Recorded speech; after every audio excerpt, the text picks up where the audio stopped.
আজকে কিন্তু দারুণ দারুণ রান্না তৈরি করেছি। শীতকাল তো প্রায় শেষ হতেই চললো, তাই ভাবলাম কড়াইশুঁটির কচুরি বানানো যাক।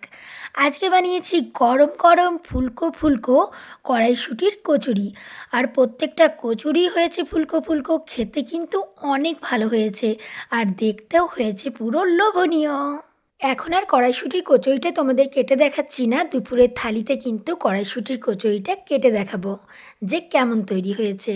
তারপর এখানে দিলাম মটরশুঁটি দিয়ে আলুর দম। আলুর দমটাও কিন্তু অনেক ভালো রান্না হয়েছে, খেতে কিন্তু অনেক সুন্দর হয়েছে।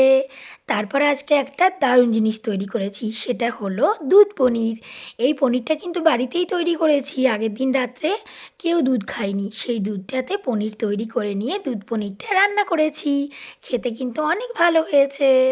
তারপর এখানে দিলাম দুটো বড় বড় সাইজের কালো জাম, দিয়েছি দুটো কাজু বরফি। আচ্ছা, এই দুটো মিষ্টির মধ্যে তোমাদের পছন্দের মিষ্টি কোনটা? আচ্ছা বলো তো এবার, আজকে মোট কয়টা কড়াইশুঁটির কচুরি দিয়েছি আমি? হয়ে গেছে।